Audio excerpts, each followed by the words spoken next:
back to Maple Leafs Man Advantage. And I am Hawkeye, and I'm here to bring the next episode about the Toronto Maple Leafs. But before I jump into this particular episode, I'm just going to talk about the current Leafs at this time. Right now, it looks like they have three centers for the Leafs that are are out right now. That being Camp, uh, Max Domi, and their captain, Austin Matthews. Though he might be just out for a game, Camp, I'm not 100% sure how long he'll be out, as well as Matthews. Supposedly, he's flown to Germany to see a doctor that he's worked with in the past and had good success with. Whatever his problem may be, maybe it's a back problem or something, but who knows how long he'll be out, and that's troubling because you need that guy. You need his goals and everything like that. I believe to make the team a success, but we'll see what happens there. The Leafs are doing well without Matthews so far. They're like 5-1, which is incredible. But there you have it. They play tonight against the Las Vegas Knights, so we'll see what happens there. Now, my next episode, going through time with the Leafs, and with that question, how come they haven't won a Stanley Cup since 1967? We're still in the 60s. I'm going to jump into the 1968-69 season at this point. Look at the Leafs, look at everybody else in the East Division, just that particular division, the original six, and how they are all fared in that season. Now, the previous season, the Leafs did miss the playoffs, but man, I still think they had a pretty good team going on, even though they missed the playoffs. Um, so for this season, two additional games were added. So then they're now playing 76 games. Um, as well, for the first time ever in the NHL, a player scored 100 points. Not one, but three players did it in this season. I will talk about each of them later in this video when I come to their particular team. Now, by the season's end in the East Division, it was once again the Montreal Canadiens. They were still kicking it after they had won the Stanley Cup. They had 46 wins and 103 points. It was Yvon Cornway who led the way for the Habs with 43 goals and 87 points. He also had 14 power play goals, which is pretty darn good. In net for the Habs, they had an excellent group as they still had Rogie Vachon. He had 22 wins. But Doug Worsley's individual numbers were better. He had 19 wins, but he had a 920 save percentage, a 226 goals against average, and he also had five shutouts. Tony Esposito also saw some time in the net, and he had five wins as well. So they had a wonderful trio in Montreal playing net for them. In second place, hey, they're making improvements here. It was the Boston Bruins. They keep improving. They had 42 wins and 100 points. Man, it did not take them long after drafting Bobby Orr in climbing the ladder in the standings. But hey, it wasn't Bobby alone. There were some other moves that were made here that really helped improve this team in Boston. For example, Phil Esposito led the squad. He had 49 goals. He also led the league in assists. He had 77 of them, and he had 126 points. I believe he led the league in that stat as well. He also was a plus 55, along with some other D-man named Bobby Orr. Phil also won the Hart as the MVP of the league and the Art Ross. So yes, he did get the most points. Ken Hodge also had 45 goals this season. They were scoring a lot of goals in Boston. Johnny Busick had 11 power play goals for the Bruins. Um, Now, this is huge. And people now, maybe they don't quite understand. This is a long time ago. But looking at Bobby Orr, he was well before my time. My dad remembers him very much so. But looking at him just and how the game changed after Bobby played, or certainly during his time as well, but how enormous he was as a player. Uh, it was this season Bobby Orr broke the record of goals in a season by a defenseman. He had 21 at the time, and he was only 20 years old, and he was already breaking that record. Quite incredible. He also won the Norris as the league's top defenseman. He would be grabbing onto that trophy for years to come.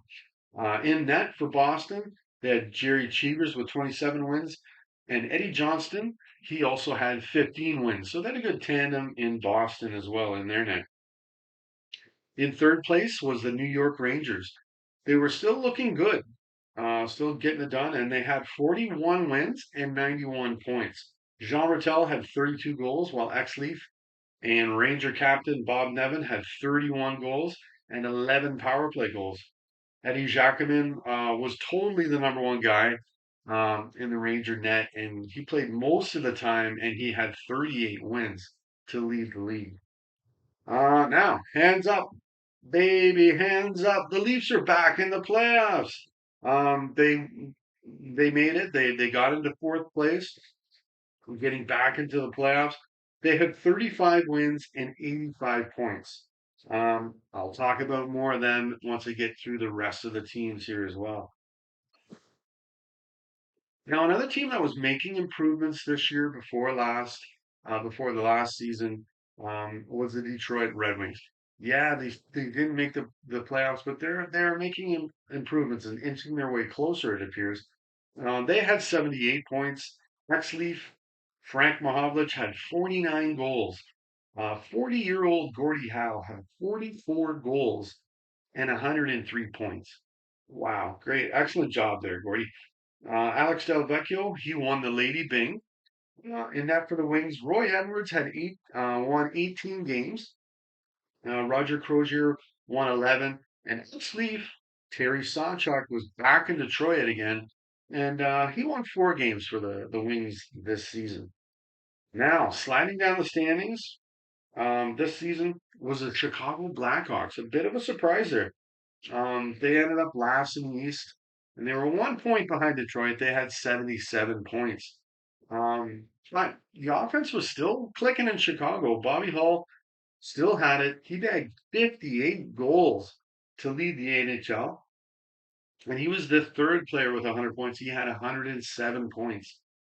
He also led the NHL in power play goals with 20 and game winners. He had 11. So Bobby was getting it done in Chicago.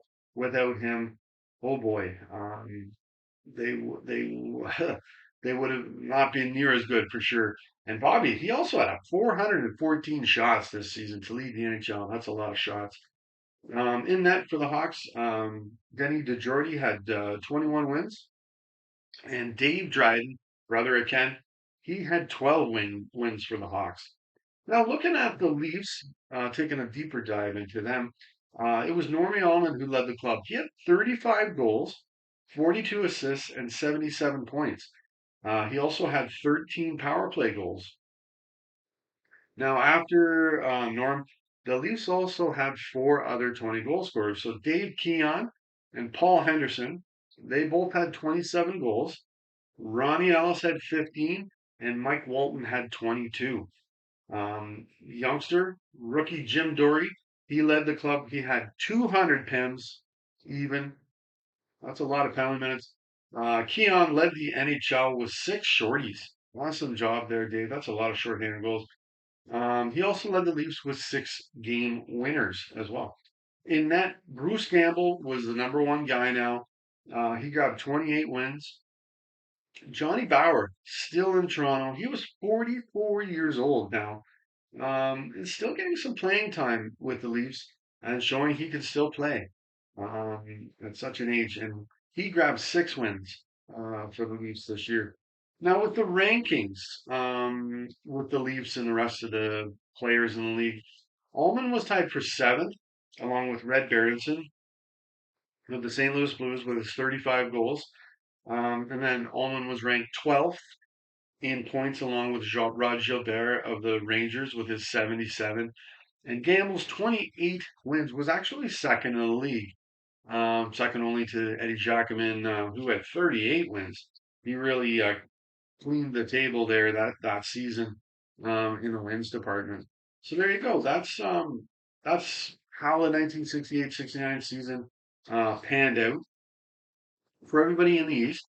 Now we're going to take a look at my team, and there are some changes going on here. Now I'm going to go through a couple of trades I'm going to make because hey, I don't have Alan Stanley; he's gone. Um, Carl Brewer's not ready to play yet, as well as I wouldn't have made the trade for Pierre Pilote. So, in saying all of that, I'm down a couple of defensemen. I need a couple of D-men in Toronto to help out. So, um, what I'm going to do, I'm going to make a deal with. This is all make believe. Sorry to anybody who doesn't like this, but I'm going to make a deal with the Chicago Blackhawks. I'm going to give them Walt McKechnie. He's ready to now put in some important minutes in the NHL. He's a centerman. I see Chicago only went with three centermen this year. Makes me ask if they had Walt McKechnie, could he be their number four guy in Chicago? Um, learning the ropes in the NHL, on getting lower minutes, but ready to put time in the NHL. And in return, I would get defenseman Tom Reed. He had played one season. He was a rookie the previous year, and he played 56 games. So he's a young guy. I believe he's 21, the same age as Walt McKechnie. So I'm going to go for it, make that trade. And then not long after the previous season ended, back in May, I believe, I'm going to make a deal with the Oakland Seals. Um, they're going to trade him anyway. So why not get Bob Bond back in Toronto? But he played 67 games previous year. He had 3 goals and 81 penalty minutes, and he was an All Star. I'm going to give up, and I hate to do this because he is a Hall of Famer. But I'm going to give them Bobby Pulford. He scored 20 goals last year. He was an All Star as well, and I'm going to give them as well Milan Merceda. Hopefully that sweetens the pot enough for Oakland to give me Bobby Bond. And those are the two deals I'd make. Um, I would definitely still grab Sutherland and Mickey, and I'm gonna just pull up and show you my team now. Finally, okay. So here we go. Here we go. Let's get that straight. So now the goals are there. Like obviously on the top line, you got Davey Keon, Ron Ellis on right, I guess. And Frank Mahovlich. Mahovlich had 49 goals in Detroit. I don't know if he'd get that in Toronto. But I'm going to have a new coach, new GM running the show, new system, new everything. So we might be going for more offense here. I'd also have JP Parise, Walton, and Jimmy Pappin would still be in Toronto. I think that'd be a good line. Bill Sutherland, he'd be on a wing there with Gary Unger, ready to put in some important minutes in Toronto, and George Armstrong. And then we still got Eddie Shack and Pete Stemkowski, kind of the muscle up front, if you will. That'd be good. And then on defense, we got Timmy Horton, Jim Dory, Bobby Vaughn, Tom Reed, Pat Quinn. We also have Rick Lay and Marcel Pronovo as well on defense. So we got 7 defensemen to go through there. I think Pronovo got hurt this year.